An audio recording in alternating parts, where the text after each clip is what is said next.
નમસ્કાર. વેધર અપડેટમાં આપ સૌનું સ્વાગત છે. હું છું મેહુલ વાસાણી. જૂન 2026નો મહિનો જે છે એ વરસાદના સંદર્ભમાં ખૂબ જ ખરાબ રહ્યો હતો. એટલે કે સરેરાશ વરસાદ 4 ઇંચ જો નોંધાતો હોય છે 30 જૂન સુધી, તે એની સામે માત્ર 24 મિલીમીટર કરતાં ઓછો, એટલે કે 1 ઇંચ કરતાં પણ ઓછો વરસાદ જોવા મળ્યો હતો. સાથે સાથે ગુજરાતના મોટાભાગના વિસ્તારમાં વાવણી લાયક વરસાદ જોવા નહોતો મળ્યો. પરંતુ જુલાઈની શરૂઆતમાં, એટલે કે 1 જુલાઈથી કરી અને 7 જુલાઈ સુધી જે સરેરાશ વરસાદ 1 ઇંચ કરતાં પણ ઓછો હતો, એના સામે તમે જોઈ શકો છો કે 1 જુલાઈથી 7 જુલાઈમાં લગભગ ગુજરાતના મોટાભાગના વિસ્તારોમાં જે 24 mm કરતાં ઓછો વરસાદ હતો, એના સામે 139 એટલે 140 mm જેટલો વરસાદ, એટલે કે 4.5 ઇંચ કરતાં વરસાદ સરેરાશ નોંધાઈ ગયો છે.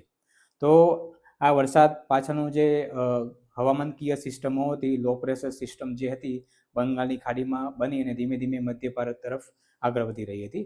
સાથે સાથે પશ્ચિમી ઘાટ ઉપર તમે આ સેટેલાઇટ પિક્ચરથી જોઈ શકો છો કે દક્ષિણ ગુજરાતથી કરી અને કેરળના કાંઠા સુધી એક ઓફશોર ટ્રફ વેસ્ટર્ન ઘાટ ઉપર એક સક્રિય છે.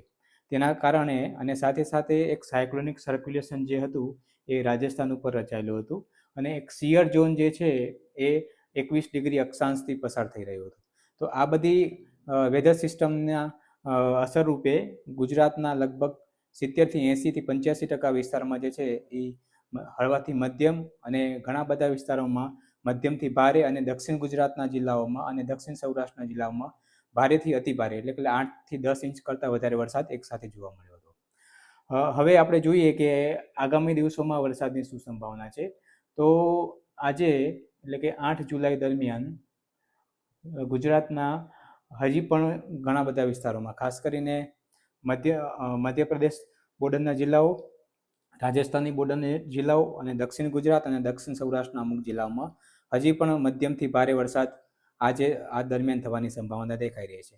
એનું પાછળનું કારણ છે કે જે લો પ્રેશર સિસ્ટમ જે હતી એ ધીમે ધીમે મધ્ય ભારત તરફ ગતિ કરીને અત્યારે મધ્યપ્રદેશથી અને ઉત્તર પ્રદેશના ભાગોમાં અત્યારે કેન્દ્રિત છે.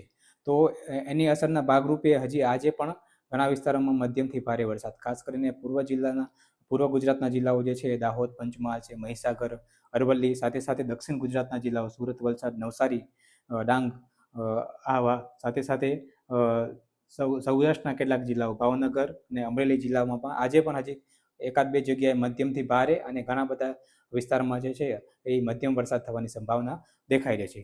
ત્યારબાદ આવતીકાલથી એટલે 9 જુલાઈ પછી તમે જોઈ શકો છો કે વરસાદનું પ્રમાણ જે છે એ સિગ્નિફિકન્ટલી એટલે મોટાભાગે ઘટતું દેખાઈ રહ્યું છે.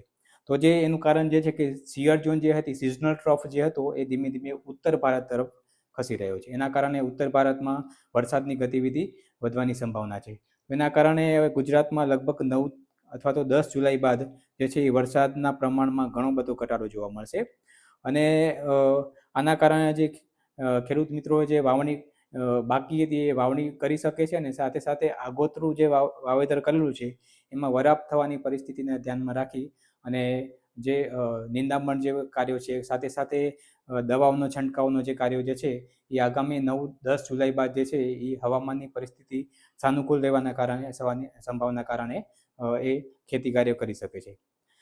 ત્યારબાદ એક સિસ્ટમ જે છે એ સંભવિત છે તેના વિશે વાત કરીએ તો તમે જોઈ શકો છો કે લગભગ 14 કે 15 જુલાઈની આસપાસ બંગાળની ખાડીના ઉપરના ભાગમાં એક સાયક્લોનિક સર્ક્યુલેશન બનતું દેખાઈ રહ્યું છે. તો ધીમે ધીમે 15, 16 કે 16 જુલાઈ લગભગ એ વેલમાર્ક લો પ્રેશર સિસ્ટમમાં પણ પરિવર્તિત થવાની સંભાવના છે. તો એનો હજી ટ્રેક અત્યારથી કેવો મુશ્કેલ છે, પણ એ જો ધીમે ધીમે પશ્ચિમ તરફ ગતિ કરે છે તો ફરી એક વખત જે છે એ ગુજરાતમાં લગભગ 16થી 20 કે 20-21 જુલાઈની આજુબાજુ જે છે એક વરસાદનો રાઉન્ડ આવી શકે છે. આ હજી સિસ્ટમમાં ઘણો ફેરફાર થવાની સંભાવના છે. તેમ છતાં જે છે અત્યારથી આ એક સંભવિત સિસ્ટમ દેખાઈ રહી છે. તો તેના વિશે આપણે આગળના વિડીયોમાં વાત કરીશું. પણ આ જે વાત હતી વરસાદનું પ્રમાણમાં શું રહેવાનું છે, સાથે સાથે એનો ઘટાડો થવાની સંભાવના છે અને હવે આગામી સિસ્ટમ ક્યારે બનવાની છે તેના વિશે. તો આ ચેનલને વધારે માહિતી લેવા માટે આ ચેનલને તમે લાઈક કરો, સબસ્ક્રાઈબ કરો અને શેર કરો. ખૂબ ખૂબ આભાર.